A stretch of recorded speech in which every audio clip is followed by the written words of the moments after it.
Again, I'm about to show you how to make a template for your photos for your blog. So as you know from having blogged in the past, your photos are going to be all different sizes. So you've got two ways to approach this, and I guess it's good if you decide from the start how you're going to proceed. One is to just take the photo at the size that it is. So it could be, like if you're taking photos with Instagram or something like that, that will, be a square. Or if you're taking photos from your camera, then that will be a rectangle. If you're taking them from the internet, God knows what shape they'll be in, but they'll be all in different shapes and sizes.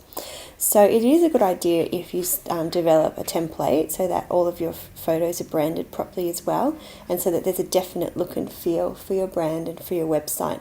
And trust me, this is going to make a big difference. If your images look really nice and kind of uniform but different at the same time, it'll take your blog to the next level when it comes to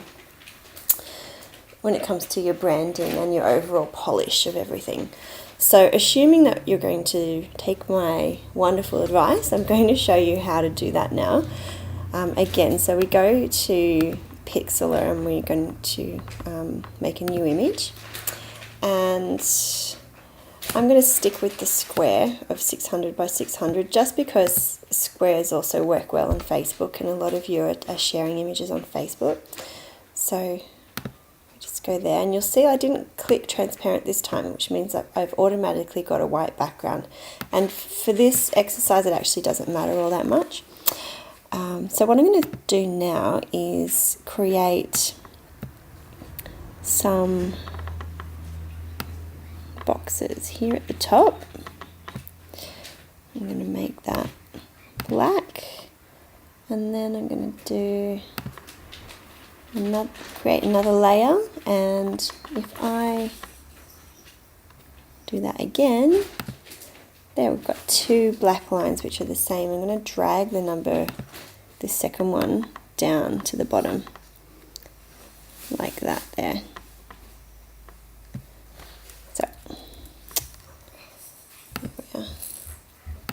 Lily. Now we have a top and a bottom. I'm going to put some text in here, so I might put it down the bottom, and I'd put what your website is down the bottom. So media.com.au, obviously that's going to be in, I'll just make it in white this time. Okay, I'm just going to make it, take it down a little bit, so that there's, when you do stuff like that with putting things in boxes, just make sure that you've got a nice little amount of space around the side, because as you know from reading my blog, it's all about creating spaces around things that you want people to have a look at. So that's one. I'm going to make another one up here, and this one here can be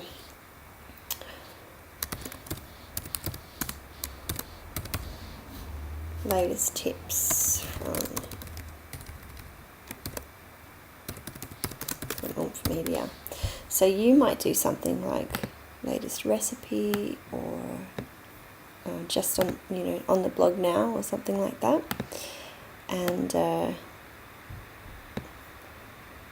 you can change that to what you want it to say. So I'm going to move that over there. Alright.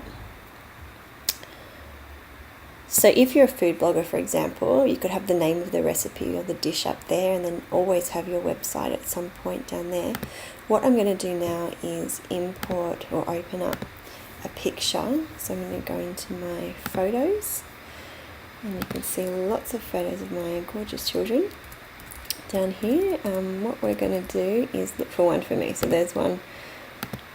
It's my partner and I trying to do a selfie. With an iPhone. Doesn't work, as you might know, or not for two people, so I'll just click and drag that over, and then you can see my partner's beard. Now what we need to do is transform that. So if you go to edit, free transform, and just what's it doing it? It's because that's there for some reason.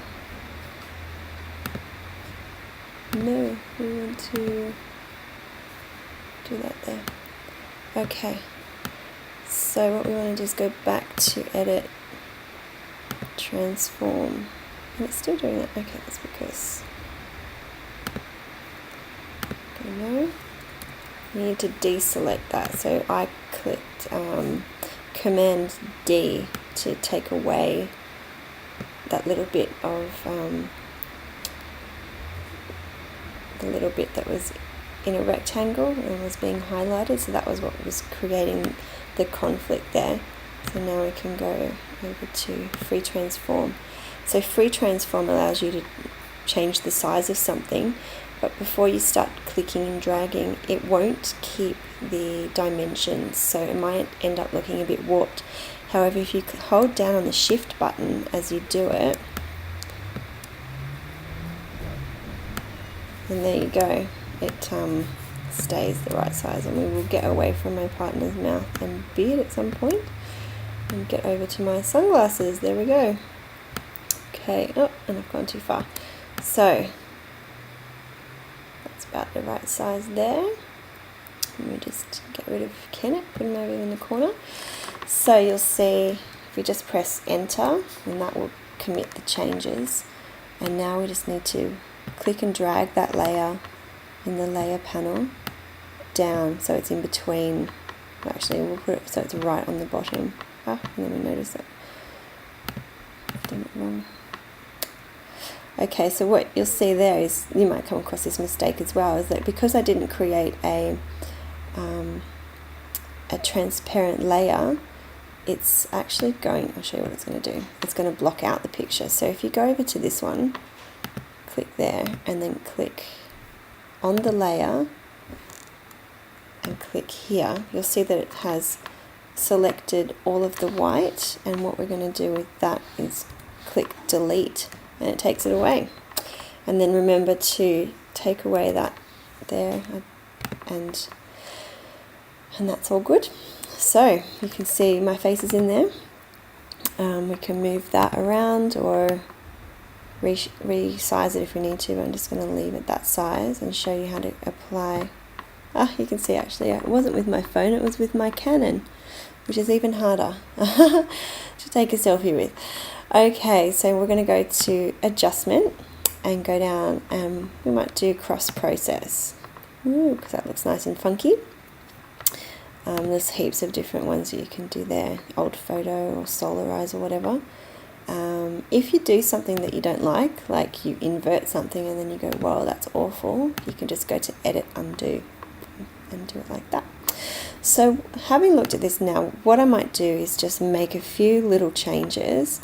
I'm going to make these top and bottom bars a bit bigger than what they were. So in order to do that, all I do is go to free transform, and I just click, oops,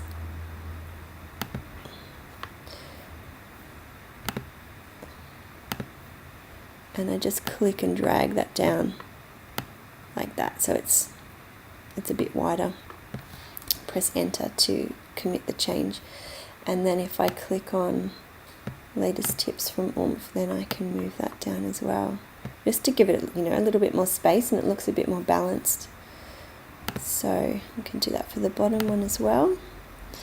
Free transform, just take it up a bit to there, click to commit the layer, click enter, and then click that up like that.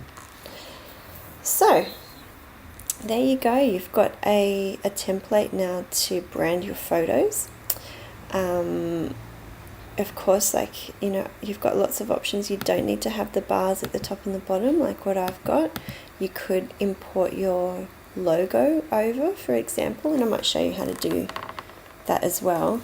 So if you've had a logo done by a designer, you need to get it in a PNG file so that it has a transparent background.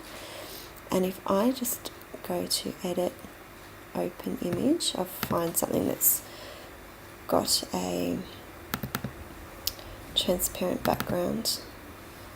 So logo, and that's